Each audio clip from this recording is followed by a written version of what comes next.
God's invitation in verse 10 meets refusal in verse 11. But my people would not hearken to my voice, and Israel would none of me. Psalm 81, verse 11. The mouth God commanded to open wide stays shut. The offer of provision meets rejection, not from ignorance, but from choice. Israel heard the voice and turned away from it. This verse names the tragedy. God speaks, but his people refuse to listen. None of me carries force beyond simple disobedience.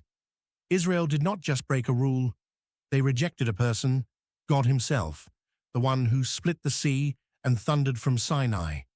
Every act of disbelief works this way. Sin is never neutral. It always says no to a specific offer from God, who has already proven himself faithful. Verse 12 records God's response to this refusal. So I gave them up unto their own heart's lust, and they walked in their own counsels. Psalm 81, verse 12. This is not abandonment through indifference. This is judgment through release. God allows Israel to have what they chose over him. Their own desires become the rulers they preferred. Their own counsel replaces his voice.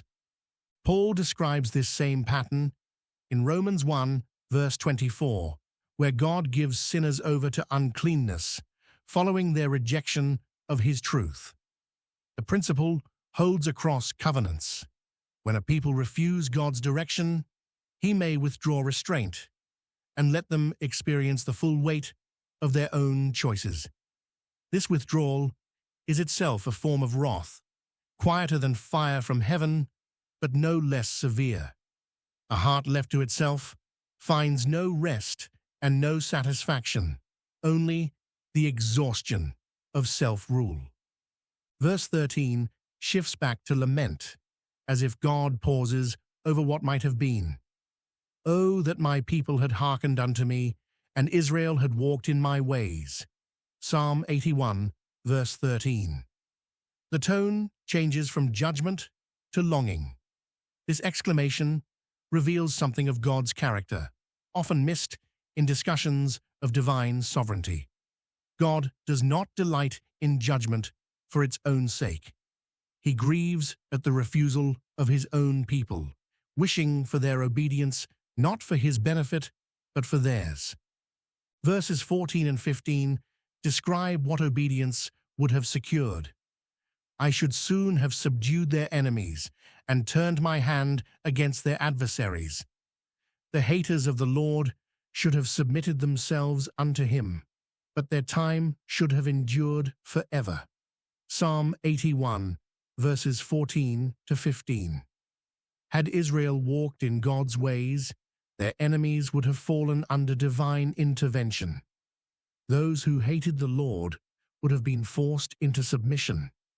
Israel's continual endurance, not their enemies' fleeting rebellion, would have marked their national life. Obedience was never a small matter of ritual compliance. It carried the promise of victory and security, all forfeited through refusal. Verse 16 closes the psalm with a last picture of lost provision. He should have fed them also with the finest of the wheat, and with honey out of the rock should I have satisfied thee. Psalm 81, verse 16. This image recalls the promised land itself, a place flowing with abundance beyond ordinary expectation, wheat at its finest, honey drawn even from rock. God's intended provision exceeds mere survival. It reaches toward extravagant satisfaction, an abundance tied to obedience. The psalm that opened with trumpets, timbrels, and joyful shouting ends on this note of what might have been. The mouth God commanded to open wide in verse 10 remains shut through Israel's refusal, and the psalm closes without the filling that God stood ready to give.